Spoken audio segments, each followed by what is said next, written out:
इसी प्रकार से महाराज श्री के श्रीमुख से कथा प्रसंगों का निरंतर आनंद लेने के लिए पूज्य श्री के आधिकारिक YouTube चैनल को जरूर सब्सक्राइब करें और बेल आइकन को दबा दें।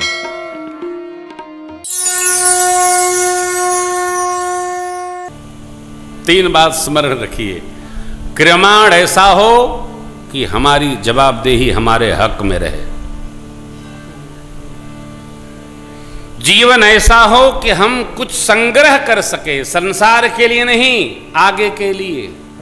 पुण्य पुण्य धर्म संग्रह कर सके, जीवन ऐसा हो।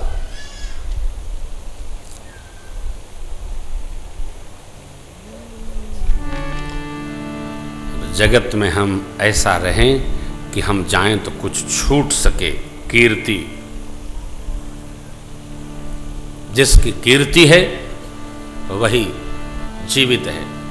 प्रातः स्मरणीय पूज्य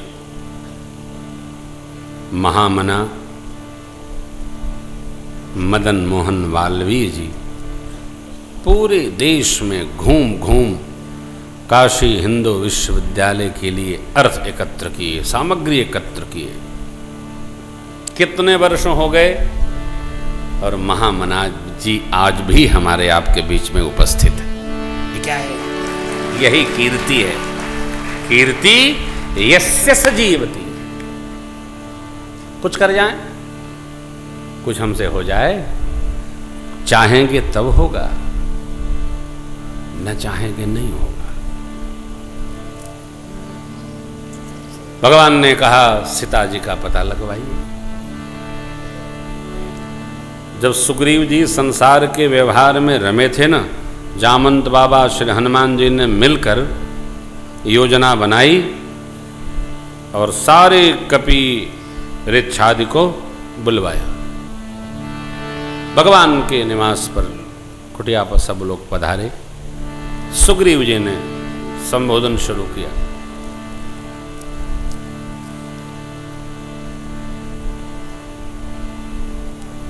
प्रभु का कार्य है तो मेरा आप सबसे निवेदन है,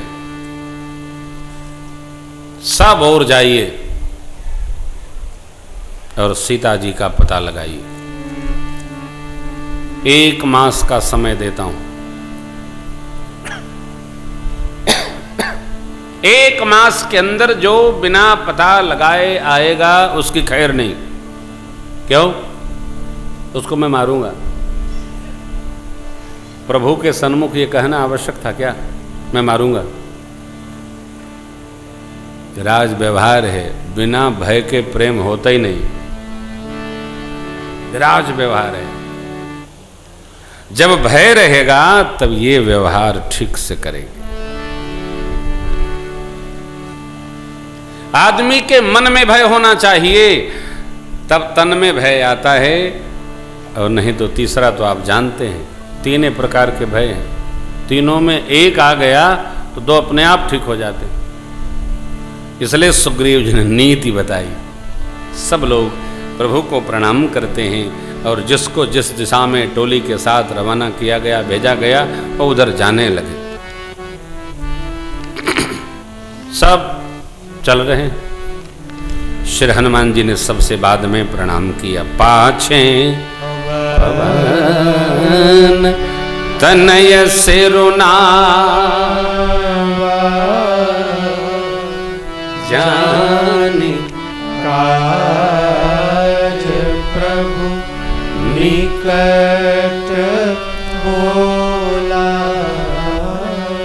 सबसे बाद में श्री हनुमान जी प्रणाम करते हैं। क्यों? प्रणाम बाद में ही करना चाहिए। सब निपट जाएं, निवृत्त हो जाएं बाद में। अब प्रणाम वैसे दूर से करना ठीक है।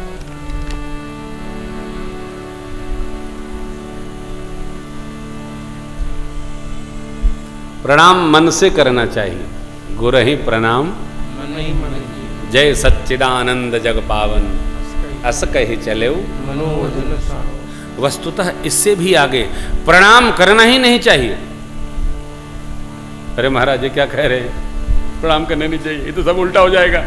हाँ, हम जिसको प्रणाम कर रहे हैं उसके चरित्र को अपने चरित्र में उतारना, यही प्रणाम है। प्रणाम करने चाहिए, चमड़ी छूना है, मान्यता मानिए। हम प्रणाम तक ही अपने को समेट लेते हैं साहब।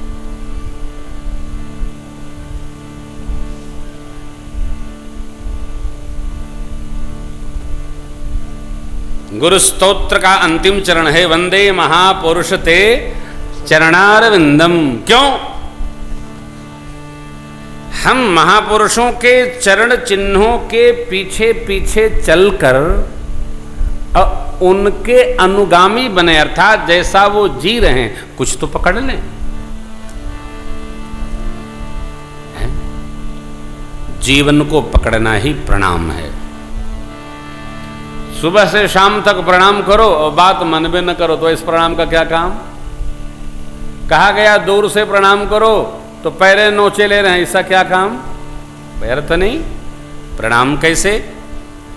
किसी को भी, माता लोग खास ध्यान रखो, माताओं को अपने जो विवाहिता बेटियां हैं पति के अलावा किसी को प्रणाम करने नहीं, और जिसको करना उसको तो प्रणाम करने नहीं।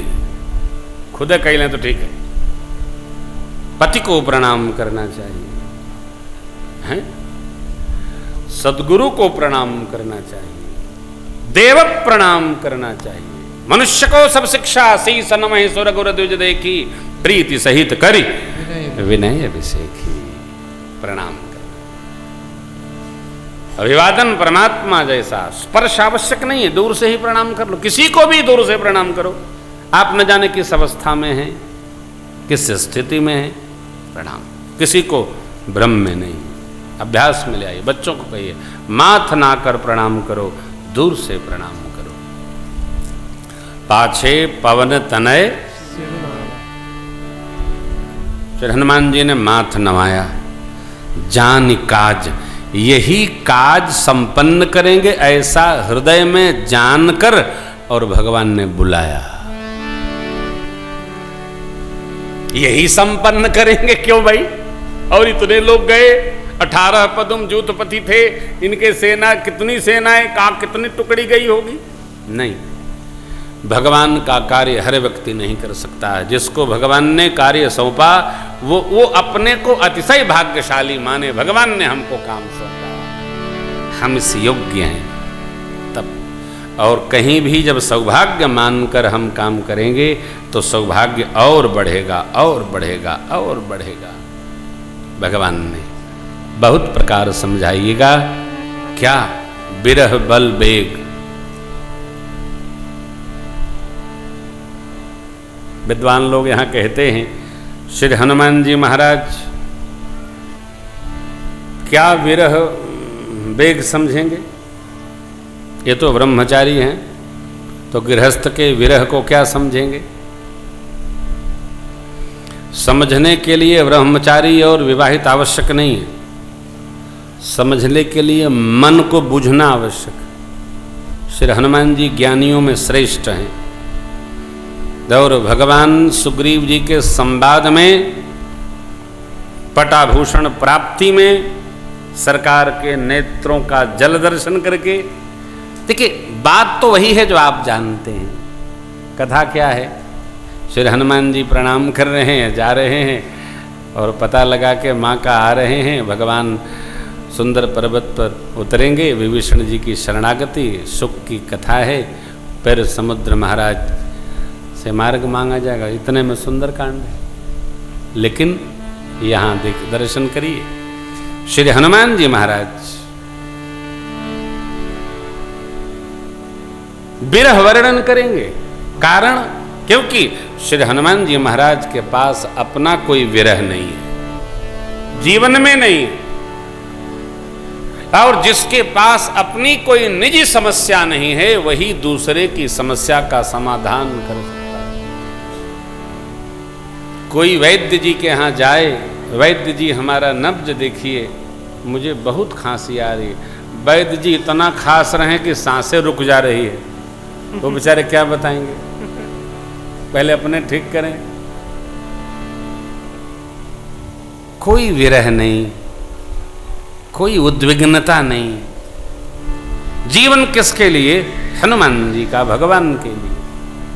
सो परमात्मा ने कहा, कहे बल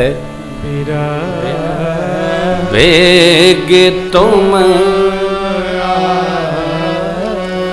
क्या हनुमान जी को कोई रोक नहीं सकता है क्या? नहीं।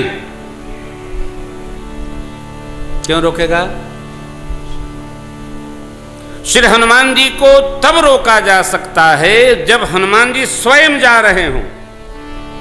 प्रभु को हृदयस्थ करके हनुमान जी चल पड़े। चले, मार्ग में मां स्वयं प्रभा मिली, फल खाए जल पाए, समुद्र के तट पहुंचे, संपाति जी मिले। संपाति जी ने कैसे कैसे सीता मैया अशोक वाटिका में बैठी हैं यह कथा सुनाई, नवीन पंख पाकर विश्वास दिलाया। देखो आप, भगवान के भाव के प्रति सबको विश्वास नहीं होता है, जो भगवान को भजता है उसी का विश्वास होता है। जो भजेगा नहीं उसको विश्वास में नहीं होता है।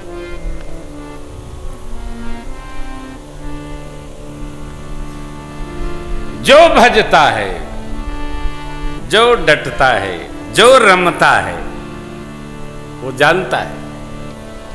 केवट पर किए, गणिका पर किए, सुदामा जी पर किए, हम कोई कमजोर हैं क्या? हम पर भी करेंगे, क्यों नहीं करेंगे? इनका तो स्वभाव है ऐसा है, भगवान का स्वभाव खराब है, का आदत है कृपा करने की, हम पर भी करेंगे। कृपा वो करेंगे कभी न कभी, क्यों? हमसे ही है। भगवान का सब कुछ हमसे है। जैसे प्रभु से ही सब कुछ हमारा है, वैसे भगवान का भगत के बिना है क्या? करेंगे, इनकी आदत है, स्वभाव ऐसा है। हम मान नहीं पाते हैं क्योंकि हम भज नहीं सकते, भज नहीं पाते। जो भजता है वो जानता है कि भगवान की कृपा बरस रही हो, दिन रात बरसती है। श्री हनुमान जी को विश्वास है, भगवान ने ऐसा कहा तो ऐसा होगा। संपाति जी ने कहा, मोहि बिलोकी धरहु मन धीरा, राम कृपा कस भयउ शरीरा। मुझे देखो, देखो नवीन पंख आ गए और भगवान का दूत होकर आप लोग कदराते हो। समुद्र पार जाएंगे, 80, 70, 90 योजन जा तो सकते हैं, लेकिन वापसी का बड़ा खतरा है। लक्ष्य के प्रति जिसको संदेह होता है उसको लक्ष्य की प्राप्ति नहीं होती। अपने लक्ष्य के प्रति जिसका विश्वास दृढ़ होता है उसी को लक्ष्य की प्राप्ति होती है। चाहे जो लक्ष्य के प्रति विश्वास रखो, लक्ष्य बनाओ तो विश्वास में रहो। क्यों? लक्ष्य हमारा नहीं, किसका है? परमात्मा का है। तो पूरा भी भगवान करेंगे, हम नहीं करेंगे।